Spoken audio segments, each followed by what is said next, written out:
El Ministerio de Enseñanza y Predicación, Rema Internacional, presenta hoy a la licenciada Diana Ballestas de García con la proclamación de las buenas nuevas de Dios para tu vida. El mensaje de ayer, el mensaje de hoy y el mensaje para la eternidad, para los que tienen hambre y sed de la palabra de Dios. Un querigma de Dios para que oiga el que tiene oídos para oír. Escuche el dabar del Eterno a las naciones. Ahora es el tiempo de recibir el rema del Espíritu Santo a tu espíritu. Escuchemos con fe el mensaje para hoy. Nuestra primera enseñanza del libro del Apocalipsis. Hemos venido estudiando durante algún tiempo y hoy retomamos. Así que vamos a continuar en Apocalipsis capítulo 11. ¿Todos tienen Biblia? Aprendió mi hermano, gloria a Dios. Allá atrás tienen Biblia. El Señor, yo no lo había visto antes, tenemos una visita. Ah, muy bien, ¿cómo es su nombre? José Carranza. ¿Cómo le decimos? Nos alegra verle y esperamos seguirle viendo. Nos alegra ver también acá a nuestros hermanos. Vimos el domingo, hoy están aquí. Gloria a Dios. Ellos vienen de Venezuela. Gloria a Dios, bienvenidos. Esta es su casa.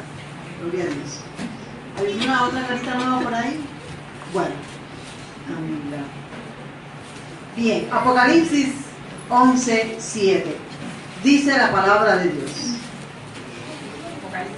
11:7. Cuando hayan acabado su testimonio, la bestia que sube del abismo hará guerra contra ellos y los vencerá y los matará. Oramos. Padre, en el nombre de Jesús, gracias por esta palabra, gracias por todo lo que has facilitado y permitido para que hoy estemos aquí. Gracias. Por favor, enséñanos tu palabra. Haz que haga nido en nuestro corazón, que germine, que dé fruto, el fruto de tu Espíritu Santo. Enséñanos, sensibilízanos cada día más a tu voz. Te lo rogamos, Rey Eterno, en el nombre de Cristo Jesús. Amén y amén. En el pasaje que nos corresponde estudiar hoy, tenemos el final del ministerio de los dos testigos. Hemos venido aprendiendo que ellos van a enseñar exactamente en un tiempo específico de la historia humana. Para eso hay un cuadro que le voy a pedir a mi hermano Gilmar que lo ponga. Este cuadro ya lo hemos visto antes, vamos a refrescar más bien.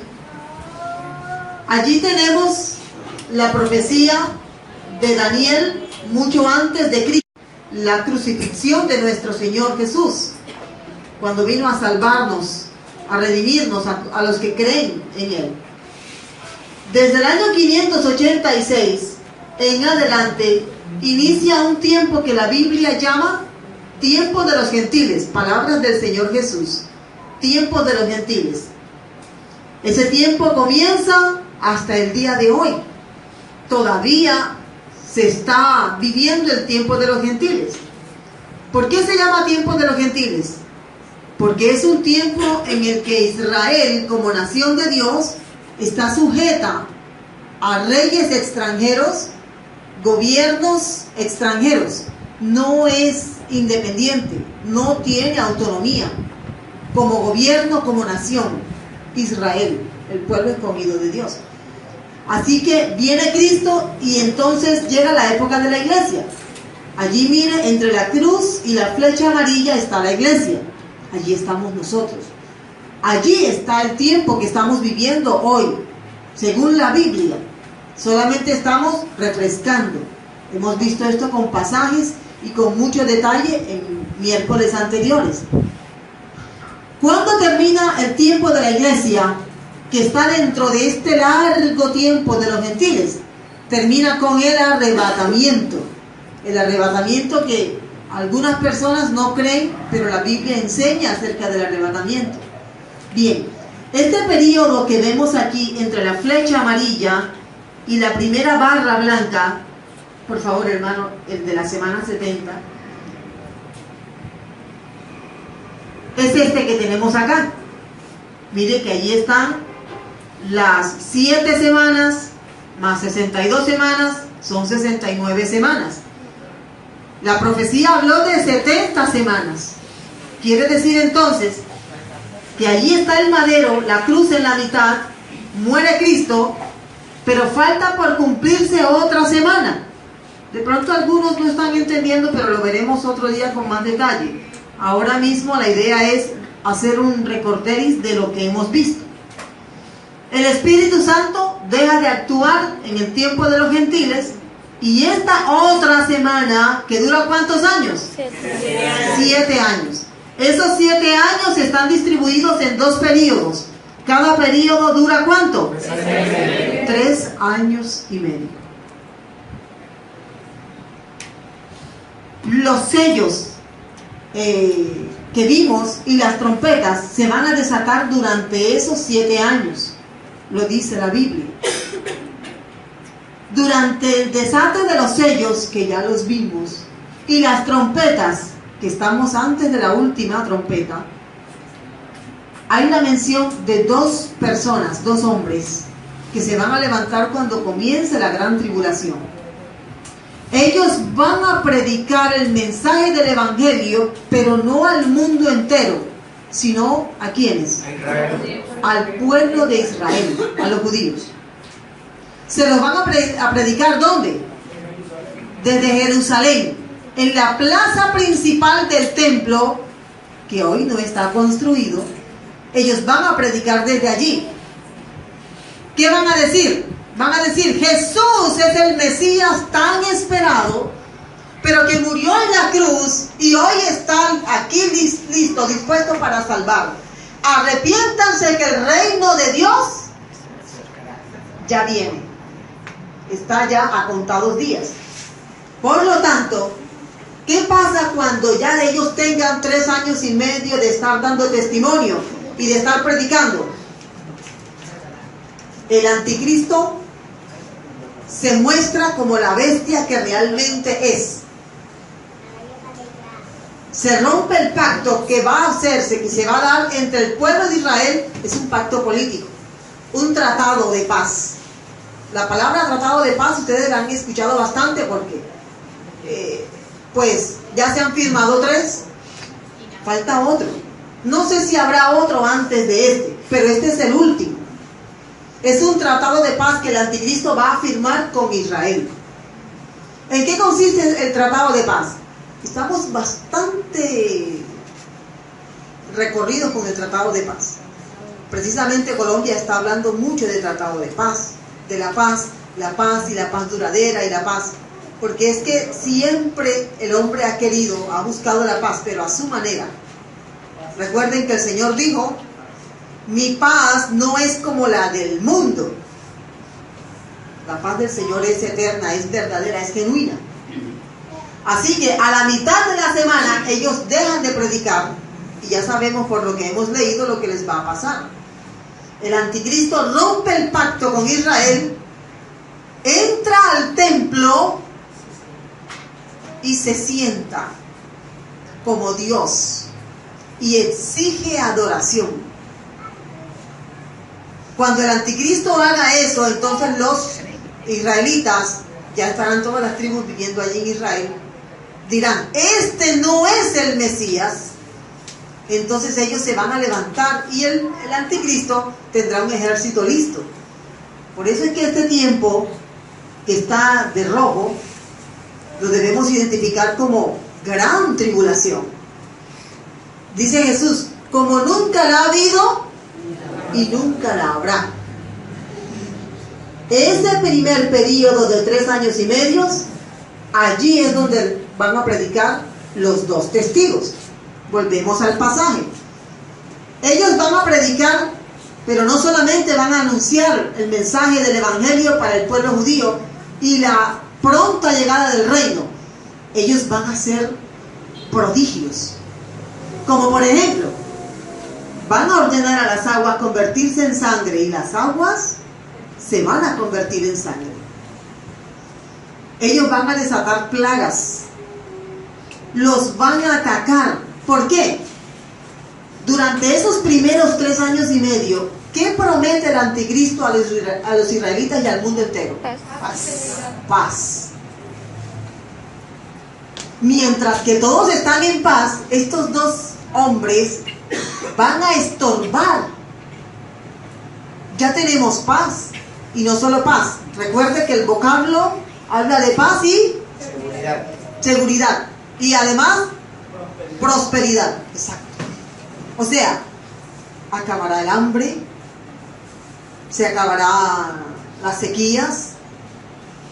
Es que el anticristo, cuando lleguemos a Apocalipsis 13, vamos a ver que es un personaje extremadamente inteligente, pero viene, muy astuto, pero viene de las tinieblas. Él va a lograr hacer algo tan impresionante que las Naciones Unidas dirán: este es el superpresidente que necesitamos. Una de las cosas que él va a promover es esa paz mundial que tanto se anhela, ¿ve?, pero que no se tiene. En ese tiempo de aparente paz, dice la carta del apóstol Pablo en Tesalonicenses, que cuando digan paz y seguridad, ¿qué vendrá? Destrucción repentina. Porque entonces él se va a sentar, y cuando él se siente en el templo y diga: adórenme que yo soy Dios, el pueblo de Israel lo va a atacar. Pienso, es mi parecer, que el anticristo se va a sentar cuando haya, en su opinión, destruido a los dos testigos. Puede ser, porque los dos testigos son los que van a estorbar.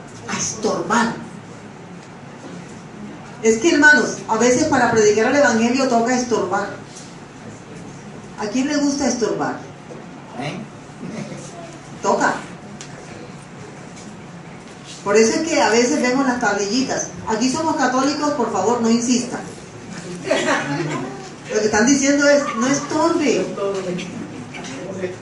Pero usted y yo sabemos que les estamos llevando el mensaje de salvación. ¿En qué estado espiritual nació todo ser humano? Pecado. En pecado.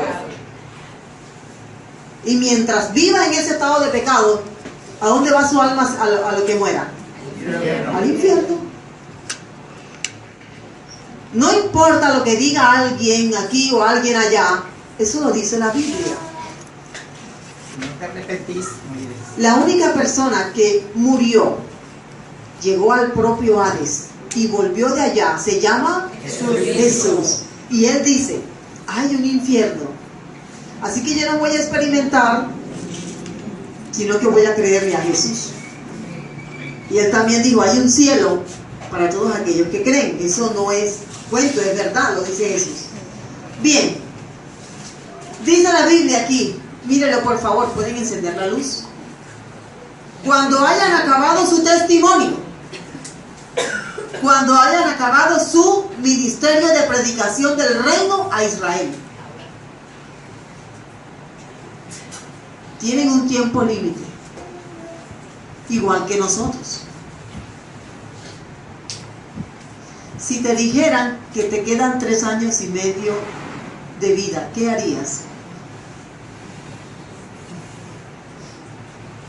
Algunas personas les dicen: bueno, usted tiene cáncer, le quedan 6 meses de vida. Ya llevo 13 años. Bueno, mi hermana, hay un propósito entonces con su vida. Dios. Sí, Señor, y es en Dios. Amén.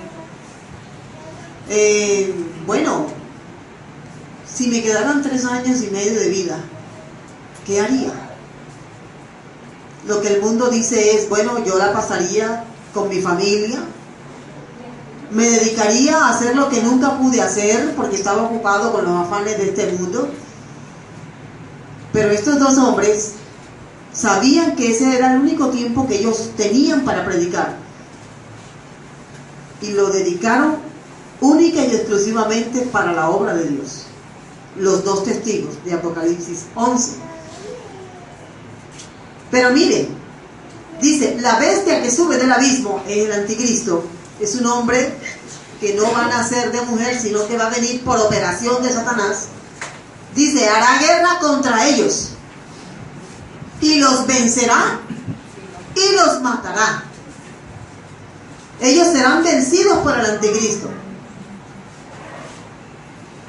pero ellos van a prevalecer. El anticristo no es que los va a matar enseguida. El anticristo va a tratar de eliminarlos desde el primer momento en que ellos empiecen a predicar en contra de él y a tratar de abrirle los ojos a los dirigentes de Israel. Pero dice la Biblia que ellos van a tener tal poder de parte de Dios que no los podrán matar. Sin embargo, 3 años y medio es un tiempo señal. Esos 3 años y medio van a terminar. Y entonces Dios va a permitir que el anticristo los mate. Ese es el tema de nosotros hoy. Es el fin de su ministerio, aquí en la tierra. Y hay que pensar bien. Esto no es retórico, esto es verdad. Esto va a suceder así como está escrito. Y este es el mismo tiempo de los 144.000. Es el mismo tiempo de los 144.000. También son matados. Es el fin también del ministerio profético. Es el final del tiempo profético. La profecía se acabará, como dice el apóstol Pablo en 1 Corintios 3. Para vencerlos primero ha habido una guerra de 3 años y medio.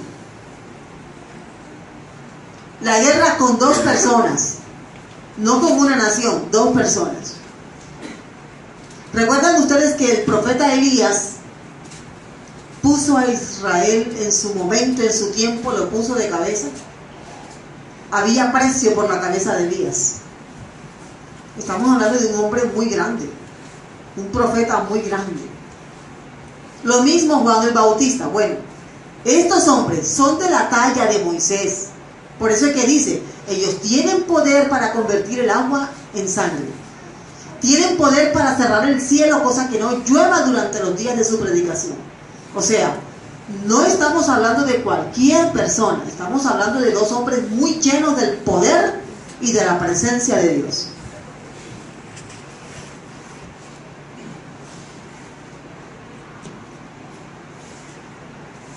Ellos se van a defender, pero va a llegar el día que, como dice la Biblia, la bestia que sube del abismo hará guerra contra ellos y los vencerá y los matará. Esta victoria del anticristo es terrenal. Mire el pasaje, Apocalipsis 11. Mire toda la fiesta que van a hacer, porque han matado a aquellos que los atormentaban, les estorbaban.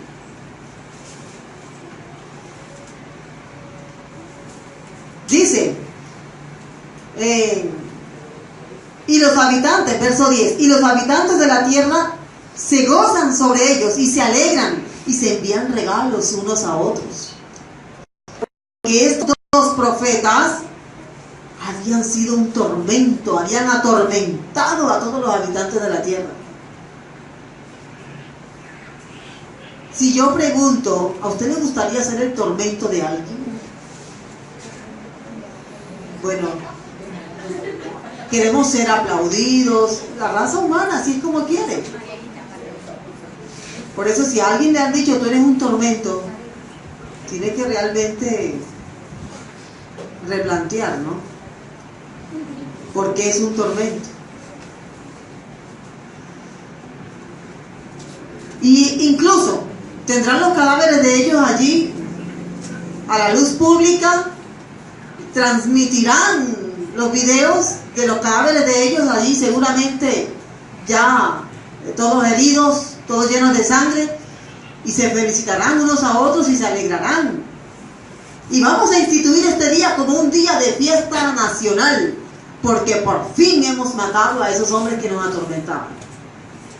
A ese grado de estorbo, tenemos que someternos muchas veces a aquellos que predicamos el Evangelio.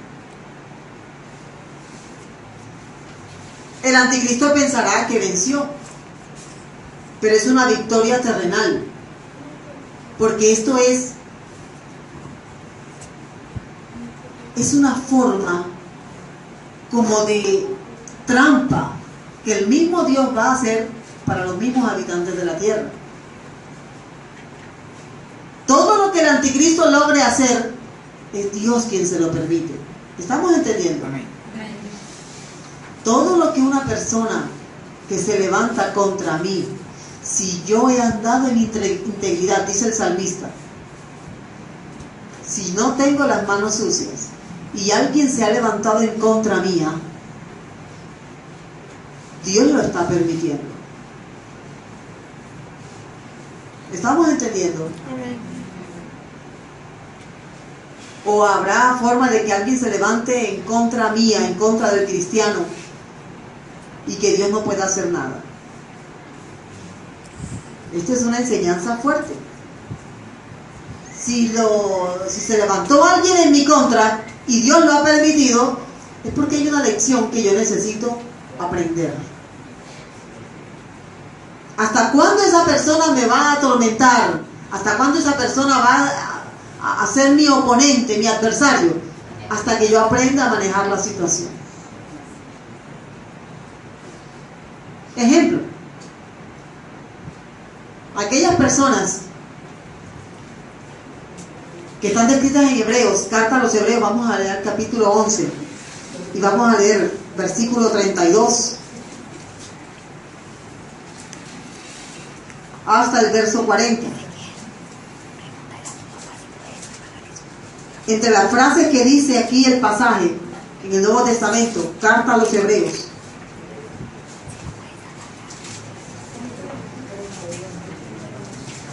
a todos los héroes de la fe, aquellos que vivieron por fe.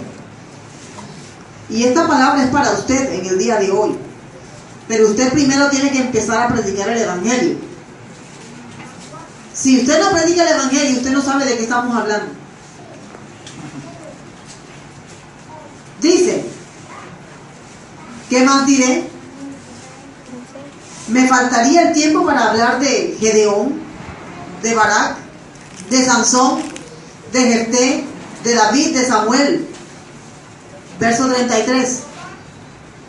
Por la fe estos conquistaron reinos, hicieron justicia, alcanzaron promesas, taparon bocas de leones. ¿Se acuerdan de Daniel? Sofocaron la violencia del fuego, escaparon al filo de la espada, sacaron fuerzas de la debilidad, se hicieron poderosos en batalla y pusieron en fuga a los ejércitos de los extranjeros. Imagínense. Ese es un testimonio del profeta Eliseo. Mujeres que recibieron a sus muertos mediante la resurrección. Unos fueron torturados sin aceptar ser rescatados para obtener una resurrección mejor. Otros recibieron pruebas de burlas, de azotes y además cadenas y cárcel. Verso 37, ¿cómo dice? Aserrados, puestos a prueba,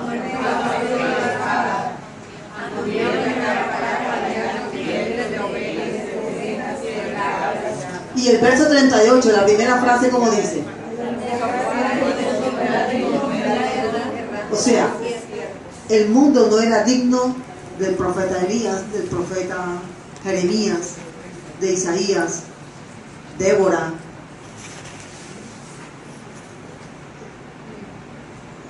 Muchos de ellos vivieron de una manera que nos costaría creer. Pero ¿cómo son vencedores si fueron vencidos?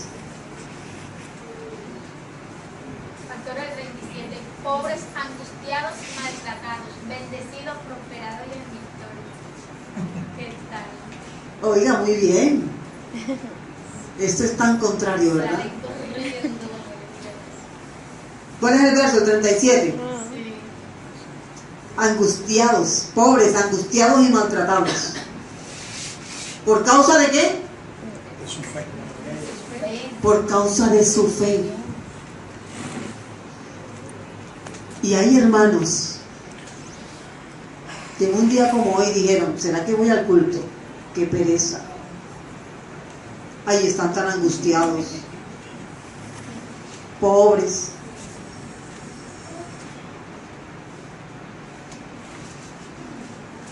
Hay gente que está jugando con la fe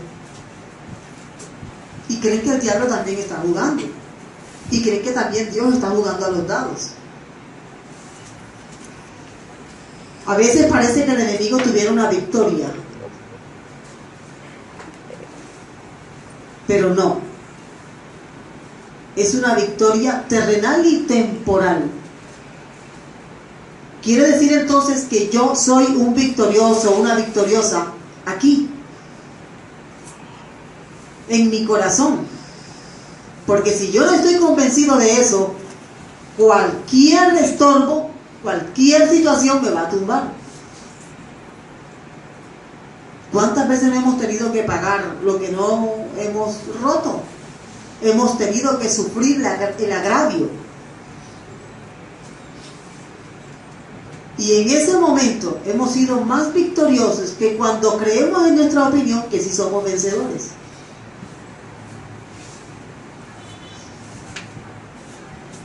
En el Evangelio de Juan, capítulo 16, verso 20, esta victoria del mal sobre sus siervos es permitida por el mismo Dios. Juan 16, 20 dice: cuando ya el Señor Jesús se estaba despidiendo de los discípulos, les dijo: de cierto os digo que vosotros lloraréis y lamentaréis, y el mundo se alegrará. Pero aunque vosotros estéis tristes, ¿qué dice? Se convertirá en gozo. O sea que en Cristo en muchas ocasiones vamos a tener que perder para ganar. Perder para ganar. En el mundo dicen que una persona que pierde y que da por perdido algo es una persona tonta. No se valora a sí mismo. Pero la Biblia dice que a veces hay que perder. Incluso el mundo se alegrará. Aquella vez que el testimonio está el de Esteban, podemos recordarlo. Esteban fue arrastrado fuera de la ciudad para apedrearlo. Y Esteban decía, a pesar de que estaba siendo apedreado: Señor, perdónales, no les tengas en cuenta este pecado. Allí estaba el apóstol Pablo verificando que el apedreamiento se llevara a cabo.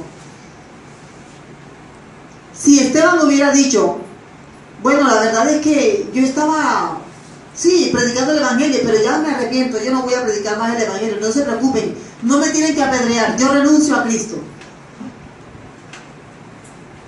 Pregunto, ¿se hubiera convertido el apóstol Pablo? Él estaba consintiendo el apedreamiento, la lapidación de Esteban. Después que ya Esteban estaba muerto, todo lleno de sangre,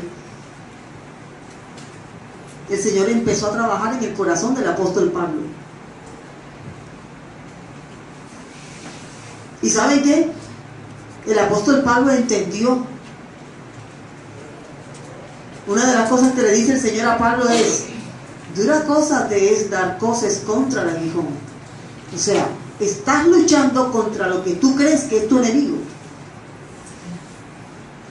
Y no estás defendiendo lo que realmente quieres defender. Es un defensor de Dios, él. Un defensor de Dios. Y no sabía que Jesús era Dios. En muchas ocasiones hay que perder para ganar. La primera carta a los Corintios, capítulo 6, verso 7. Dice el apóstol Pablo: ¿por qué no sufrís más bien el agravio? ¿Por qué no sufrís más bien el ser defraudados? 1 Corintios 6, 7.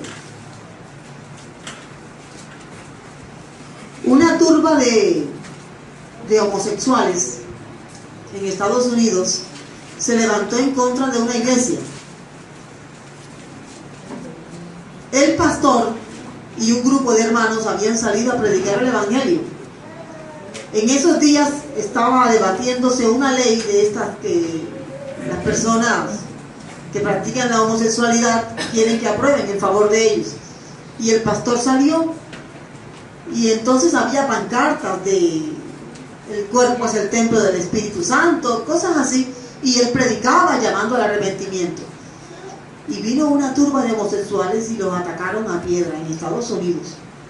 Entre los que estaban atacando había una niña como de 10 años, y la niña se acercó y pateó al pastor que estaba allí predicando, y todo eso quedó grabado. No hubo quejas, no hubo demanda, no hubo nada. Y le preguntaron a los cristianos, pero ¿y ustedes por qué no se defendieron? Entonces el pastor más o menos alegó algo así: es que nosotros los cristianos somos defendidos por el Señor. Si yo mismo me defiendo, el Señor saca las manos de la situación. ¿Recuerdan el testimonio del pastor, la esposa y los 2 niños que fueron enterrados vivos? Mire lo que originó el sacrificio de esta familia, que se convirtiera prácticamente en una nación.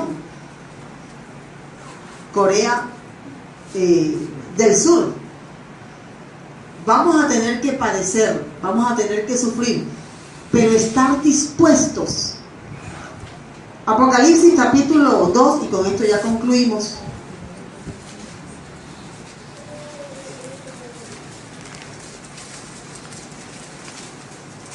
Dice el Señor al pastor de la iglesia en Éfeso, verso 2: yo conozco tus obras y tu arduo trabajo y tu perseverancia. Yo conozco tus obras y tu arduo trabajo. Los 2 testigos acabaron aquí como en vergüenza. Pienso que la alegría que van a sentir aquellos, como las que han dado muerte a muchos predicadores del evangelio, como el pastor que mataron en Bolivia, la alegría es para celebrarla, pero es pasajera, es temporal. Pensemos por un momento, ¿cómo piensas terminar tú tu vida cristiana? ¿Qué es lo último que te gustaría hacer antes de partir a la presencia del Señor? ¿Cuántos piensan que el ministerio de Juan el Bautista fue un ministerio de victoria? Amén. ¿Están seguros? Amén. ¿Recuerdan cómo terminó Juan el Bautista? Juan el Bautista terminó siendo el regalo de un ofrecimiento público en una fiesta impía. No es pecado sentir un poco de ira. ¿Por qué? Porque era un hombre, dijo Jesús, el más grande nacido de mujer. La hijastra de Herodes danzó. Su danza fue tan sensual que Herodes le dijo: pídeme lo que quieras, hasta la mitad de mi reino te daré. Pero ella, instruida por su madre, le dijo: dame la cabeza de Juan el Bautista. ¿Cómo es posible que el hombre que Jesús dijo, el profeta más grande nacido de mujer, haya muerto de semejante manera? En cambio, mire el nacimiento de Juan el Bautista. Cuando él nace de 2 ancianos, Zacarías y Elizabeth. Hubo profecías. Un ángel se le apareció al papá. Dice el texto que todos estaban intrigados. ¿Qué irá a hacer Dios con este niño? Debe ser algo muy grande. Pero el niño Seguramente sus padres, que ya eran ancianos, murieron siendo él todavía pequeño. Fue guiado, se crió prácticamente en el monte. Él no se formó como un rabino como los demás, sino en el monte. Comía insectos, pescaba los paneles de miel y de allí comía. Ese era su alimento. Cuando él aparece, nadie se imaginaba, este es el niño que cuando nació hubo profecía, un ángel, el papá estuvo mudo durante los 9 meses de embarazo de su esposa. Nadie, sino ¿quién es? Jesús dijo, es el más grande. Después que Jesús aparece, él hace una denuncia. Le dice a Herodes, Herodes, no te es lícito tener a la mujer de tu hermano. Herodes lo manda a apresar, pero no lo quería matar, le tenía miedo. Pero la mujer esa malvada, la que vivía con Herodes, no era la esposa de él, era su cuñada. Le pidió la cabeza de Juan el Bautista. ¿Cómo fue el funeral de Juan el Bautista? Los pocos discípulos que habían seguido a Juan el Bautista reclamaron el cuerpo, reclamaron la cabeza y le hicieron un funeral. Ni Jesús fue al funeral, sino que cuando Jesús se entera, él exalta la labor de Juan. Aquí nadie quiere terminar con la cabeza en una bandeja, en una fiesta, ¿verdad? Pero ¿sabe qué? Juan nació y en el poco tiempo que dio testimonio de Jesús, hizo lo que tenía que hacer. ¿Qué quiero decirle? No es tan importante cómo empiezas tu vida en Cristo. ¿Sabe qué es lo importante? ¿Cómo terminas tu vida en Cristo? Hay ministerios que suben así. Mucha gente comenzó bien en el Evangelio. Hoy día son apóstatas. Ellos dijeron, no, yo no voy a permitir que mi cabeza la pongan en una bandeja para la risa de todos. Yo más bien voy a hacer un pacto con el mundo. Sigo siendo cristiano, pero soy mundano también. ¿Cómo quieres terminar tu vida cristiana? Cuando mires hacia atrás, haz un balance. Hazlo esta noche. ¿Qué has hecho por la obra del Señor? ¿A cuántas personas has predicado el Evangelio? ¿Cuántas de esas personas tú crees que han llegado a los pies de Cristo? ¿Cuántas personas? Incluso una pregunta que es un poco difícil. ¿Qué calificación te darían todos los que te rodean si pudieran calificarte? El fruto del Espíritu Santo en ti. Vamos a cerrar los ojos.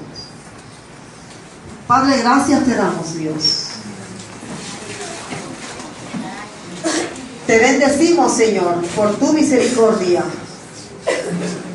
por tu bondad. Y te rogamos, Dios, ayúdanos, Señor, aunque nos falten muchos años de vida todavía aquí, o aunque falte poco, a que terminemos la carrera de la fe, viéndote a ti y con la satisfacción de que hicimos lo que tú has querido. Que podamos decir como el apóstol Pablo, he peleado la buena batalla. Mi depósito está esperándome. Qué gozo poder llegar a los últimos días llenos de satisfacción. Vamos a hacer una oración todos juntos. Dígale al Señor, permítame guiarle en la oración. Todos a una sola voz. Yo creo que todos quieren terminar si Cristo no ha venido antes. Nuestros días de vida cristiana, nuestros días de fe en victoria. Pero no victoria según el mundo, sino victoria según Cristo. Vamos a decirle: Padre nuestro, en este momento, recuerdo que un día estaré frente a ti. Te ruego que no sea en el juicio final, sino en el tribunal de Cristo. Te ruego, por favor, que el día que yo parta de este mundo, parta en victoria delante de ti. Porque esa victoria la ganaste tú en la cruz. Por eso venciste. Y esa victoria es eterna. Por favor, no permitas que sea engañado a buscar la recompensa del mundo. Quiero terminar mis días con la satisfacción, con el gozo de haber cumplido con la tarea que tú me diste. Gracias. En el nombre de Jesús de Nazaret. Amén y amén. Señor, te damos las gracias en esta hora. Ahora llévanos, Señor, en bendición hasta nuestra casa.